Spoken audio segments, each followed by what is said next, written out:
皆さんこんにちは、まゆです。お元気ですか？このチャンネルでは日本人の私が普段友達や家族と話をするような自然な日本語でお話をしています。で、少し難しいところがあるかもしれないけど、英語やイラストでフォローしていきますね。で、今日のテーマは日本の職場についてです。今日は平日ですからね。お仕事の方も多いと思います。本当に皆さんお疲れ様でございます。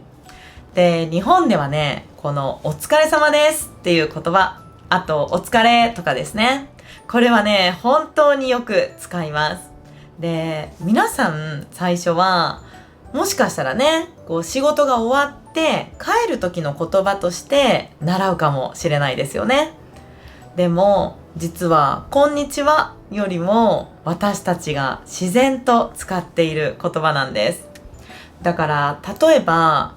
午後に誰かに会った時によく使いますね。おはよう以外の時間です。そう、午後に会った時。例えば学校で授業が終わった後に部活の友達とかに会った時にね、お疲れとかってね言ったりします。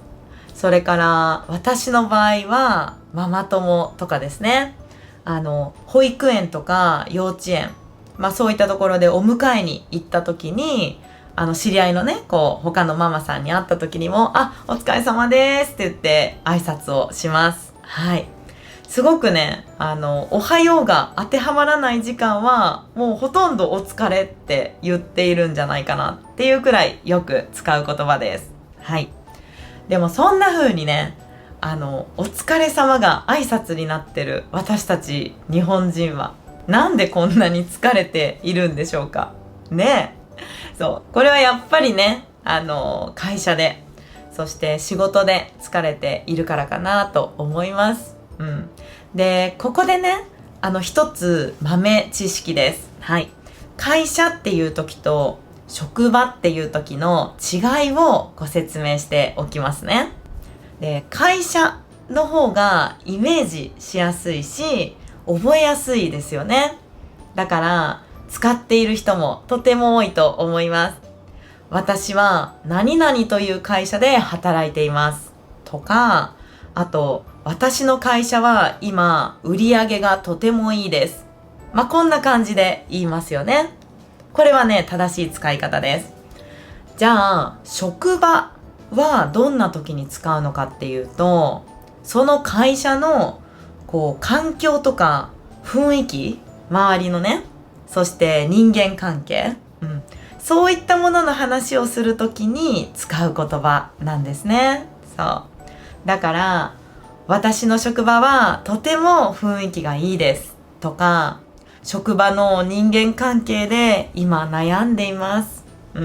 こんな風にね私たちは会社っていう言葉と職場っていうのを使い分けているんですね。はい。で、今日はね、なぜ日本の職場は世界一ギスギスしているのか。この本について少し中身をご紹介しながらも、私の実体験もお話ししていこうかなと思います。で、これね、そうなのって思うような題名ですよね。世界一ギスギスしているそうです。日本の職場。皆さんの職場はどうですか？このギスギスっていう意味を説明しておきますね。このギスギスは簡単に言うと、人間関係が理由で働きにくい雰囲気、空気、そんな感じですね。なんか心がリラックスできない。そして関係が冷たい。あとちょっと緊張するような、そんなイメージです。だから例えばおはようございますとかね、挨拶してもさ返事がない。嫌ですよね。無視する。嫌ですね。あとは自分の横ですごい怒鳴ってる人がいてね、怒ってなんかすごい怒られてる子がいる。こんなのも自分がね怒られてるわけじゃなくてもなんか気まずいし嫌な気持ちになりますよね。すごい怒鳴ってる、嫌ですよね。そういうね悪い雰囲気の職場を指す言葉、これがギスギスしてるっていう感じです。これね ISSP っていう組織が2015年に実施した職場の雰囲気に関する調査、それによると日本の職場の雰囲気っていうのはとても悪かったそうです。具体的には一緒に働いている人ね、そういう一緒に働いている人のことを同僚と言います。同僚。その同僚との関係がいいですよって答えた人の割合、それが世界37カ国中でダントツの最下位だったそうです。びっくりですよね。でもなんだかね私はまあちょっとわかるなーって思っちゃいました。日本人と一緒に日本の職場で働いたことがある人はもしかしたらちょっと思い当たることが、あるんじゃないかなと思いますじゃあなんでそんなにギスギスしているんでしょうか。これはじゃあ例えば日本人の仕事のメールの文章が長くて硬いからですかねお疲れ様です、いつもお世話になっておりますから始まって、先ほどはお電話ありがとうございましたみたいなね前置きの言葉をつらつらと書いて、最後は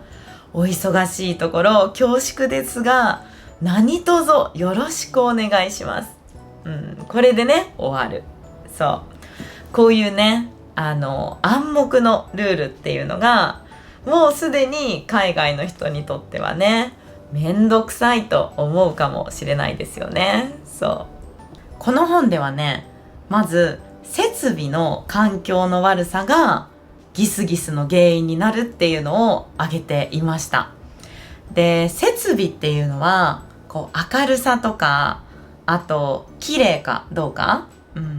そして暑くないか寒すぎないか、そういうことですね。だから仕事をするための準備や場所が整っているかどうかっていうことです。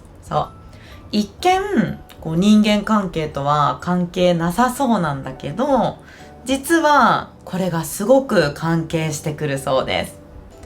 でこれねすごい思い当たるエピソードがあって、私がね働いていた職場で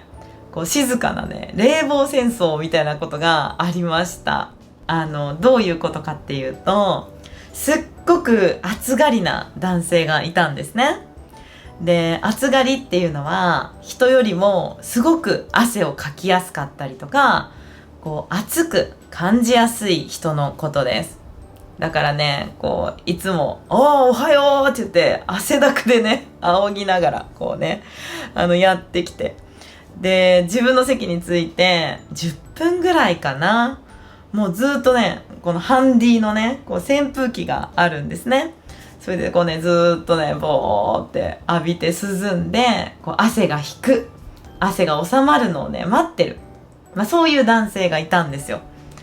でその近くの席にね、その男性が座っている近くの席に真逆のね社内でも有名な綺麗な先輩がいたんですね。で真逆っていうのはその先輩はとにかく体を冷えないようにしたい人だったんですね。美容にすごく気を使っている人だったので、なるべく体を冷やすとね代謝が落ちてしまうでしょ、体に良くない。だから体を冷やさないようにしてる、そういう女の人の先輩がいたわけですよ。でその2人はすごく席が近かったんですね。でも感じる温度っていうのは全然違うわけですよ。一人は暑いと思ってるし、一人はそれだと寒いと思ってるわけですね。でその2人が座っている席から少し離れたところが私の席で、その前にエアコンのねこうスイッチがあったんですね。でそのエアコンのスイッチはこうその2人の席からちょっと曲がったところにあるので、操作してるのが見えないんですね、誰が操作してるのか。そうだから朝にね、まずその男性がこうやってきてね、暑いわーって言いながらね、エアコンの設定温度をすごい下げるんですよ。そしたら次にね、女の人がねカツカツカツカツってやってきてね、もう誰こんな下げてるの、寒いんだけどって言ってね、上げるんですね、温度を。でしばらくしたらね、またお昼休みぐらいですね、男性がやってきてね、いや暑いわーって、俺何度に下げたんやけどなとか言ってまた下げに来てですね、でまたその何時間か後に女性がねこうあったかい感じの紅茶とかを飲みながらね、もう誰冷房の温度下げたのっていうことで上げてくるんですね。そう私は私で仕事中にそれが気になっちゃってね、こうまた来たな、今度は先輩がまた来たなみたいなんでね、チラチラ見てちょっと面白くなっちゃってね、集中してない仕事にね、私は私でその2人もこう暑い寒いっていうのが嫌でね、こう集中してないわけですよ、やっぱり気が散っちゃって冷房の温度買いに来るので。そうだからやっぱりねこう集中力ですね、こうみんな誰も集中してないみたいな状態になっちゃってたので、そういったねこう冷房の環境とかこう周りの環境ですねっていうのはすごく大切だなと、エピソードをね思い返すと思います。で次はね、もう単純に忙しいですね。あんまり良くない職場って人が結構辞めていきますよね。で優秀な人、こう仕事ができる人ほど辞めていくなんて言われたりします。人が辞めると意外といろいろなことが起こるんですね。単純に労働力がまず減ります。その人が持っていた仕事を残った人でやらないといけないから忙しくなりますよね。で忙しいと本当にギスギスするんですよね。なんか暇そうな人を見てると多分みんな許せなくなってくるんだと思います。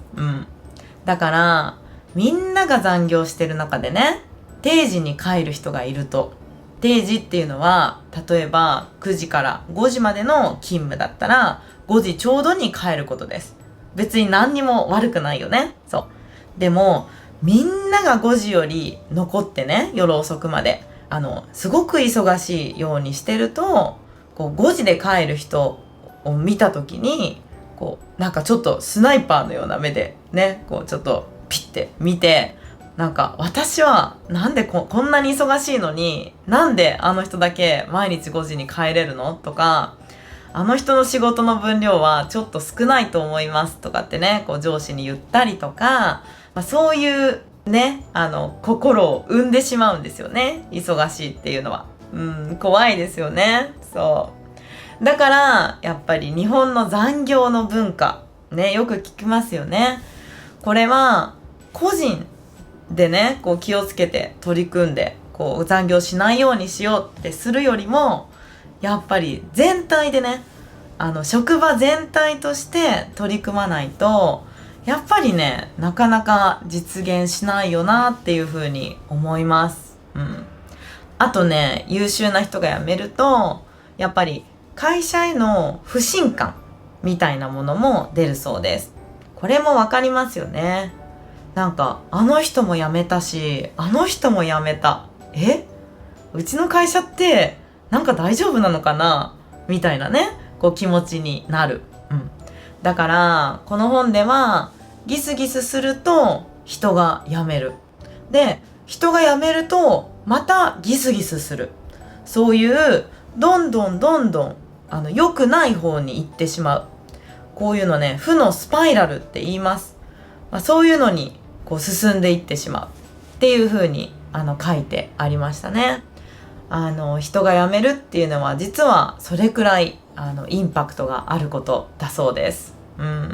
皆さんは実感としてそういうのありますか？そして3つ目の日本の会社がギスギスする理由。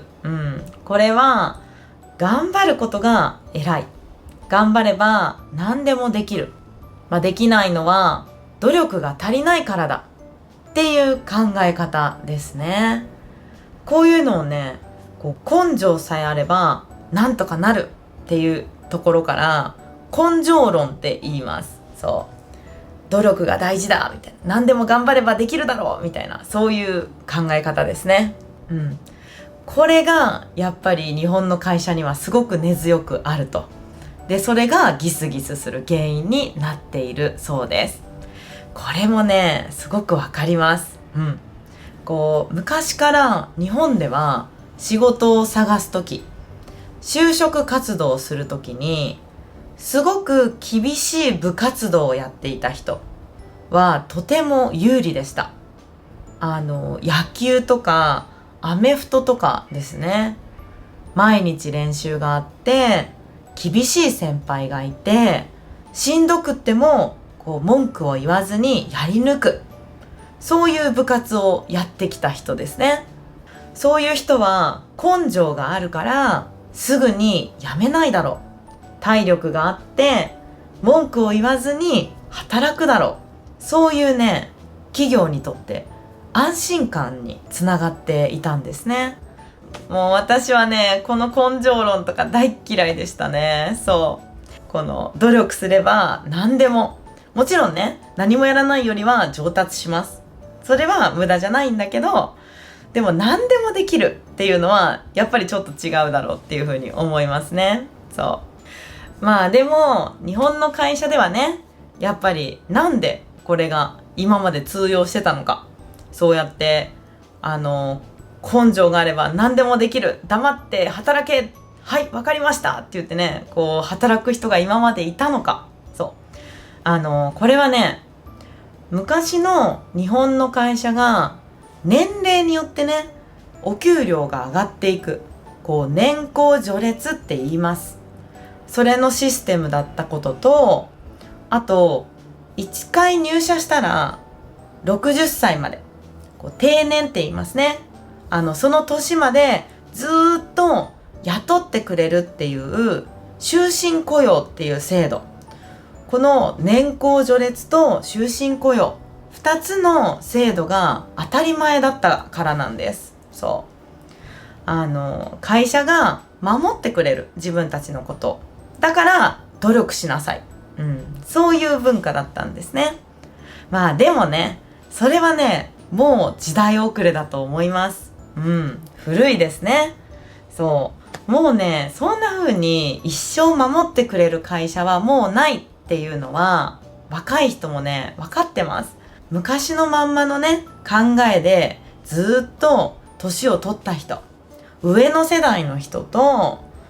今の若い人っていうのは仕事とか会社に対する気持ちっていうのが全然違うんですよね。でそういうね世代によって考えが違うこと、こういうのをジェネレーションギャップって言います。それがまたギスギスする原因になっているそうです。皆さんの会社はどうですか？それぞれのね国の文化やその会社での当たり前、みんなの当たり前っていうのがどういうものなのか、ぜひコメントで教えてください。じゃあ最後にね日本の飲み会について補足をしておきますね。みんなさ日本の飲み会にすごい悪いイメージ持ってない？絶対に参加しなきゃいけないとか、あと偉い人のグラスにお酒をね注がなきゃいけない。で乾杯する時にはグラスを上司の人よりも下にして乾杯しましょう。そして全然面白くないと思ってるのに作り笑顔で笑ってるとかね、そういうねネガティブな感じで紹介されることがすごく多いと思います。でもねあれは実際体験していた私ねにとってはそんなに悪いものばかりじゃないです。そう思います。で嫌いだったとか正直面倒だったっていう人が多いのももちろんわかります、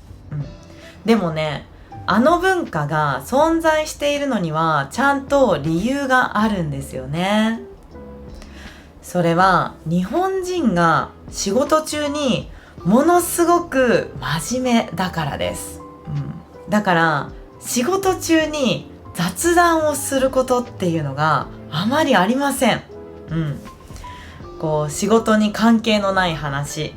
プライベートな話をすることを私語って言います。私語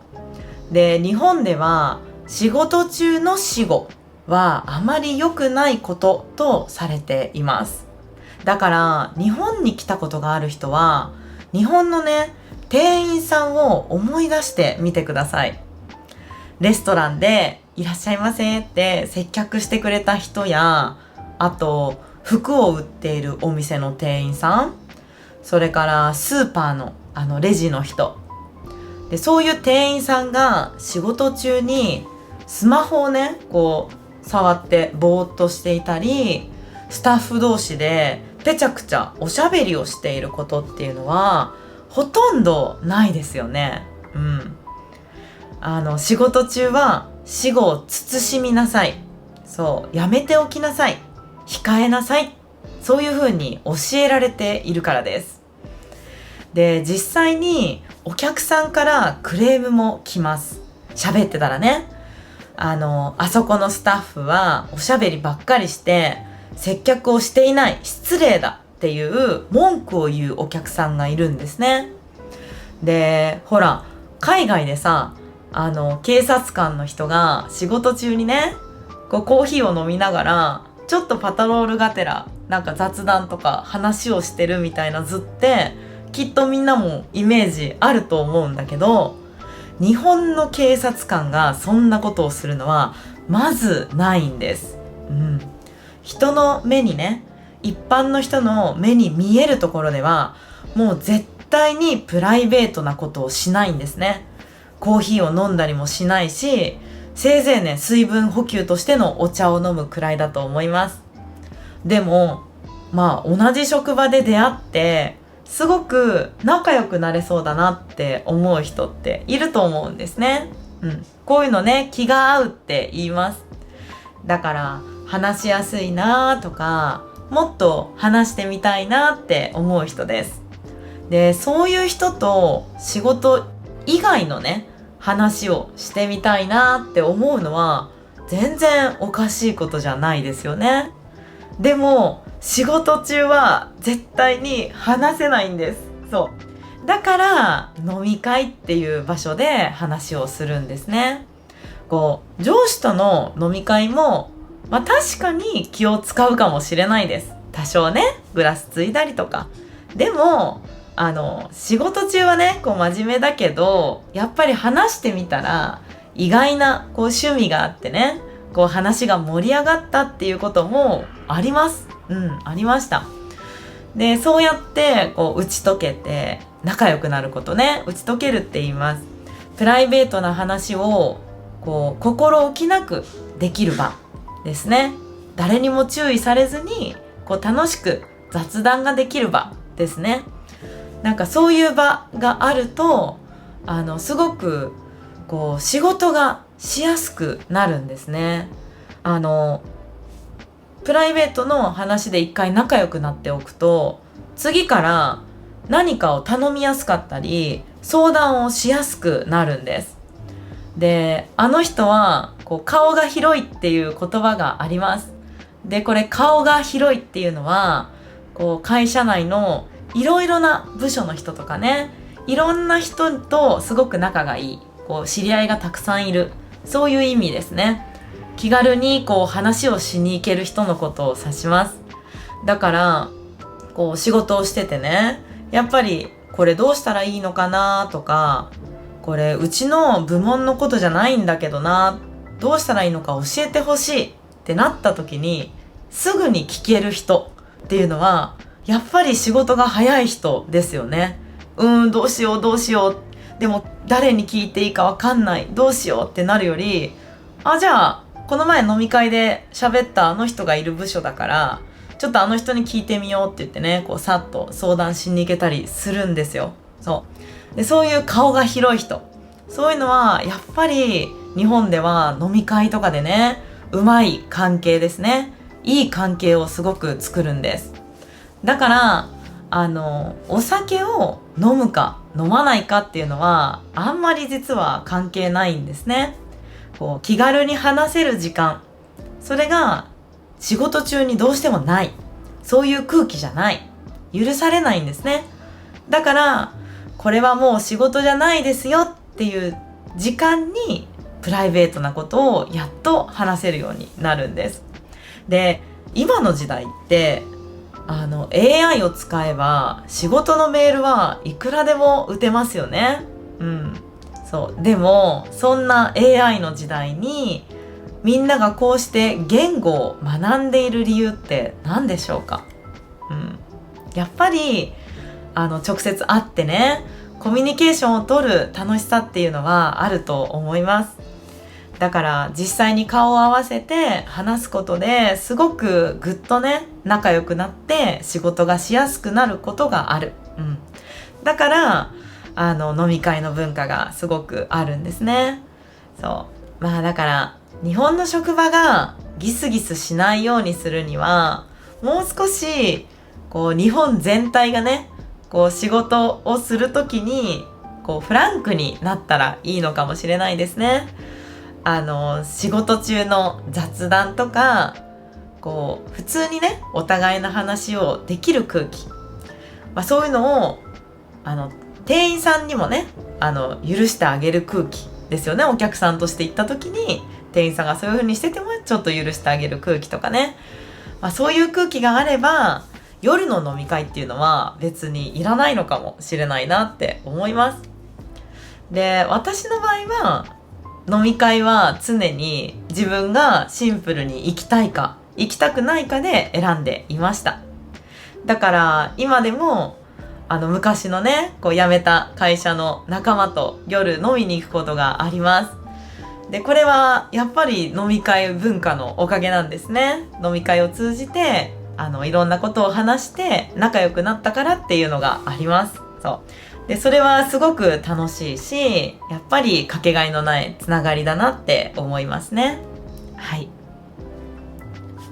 い、ということで今日は日本の職場文化について、なぜギスギスしているのかっていうお話をしました。皆さんの職場のお話をぜひコメントで教えていただけたら嬉しいです。この動画が少しでもいいなと思ったら、いいねとチャンネル登録をお願いいたします。それではまた次の動画でお会いしましょう。またねー。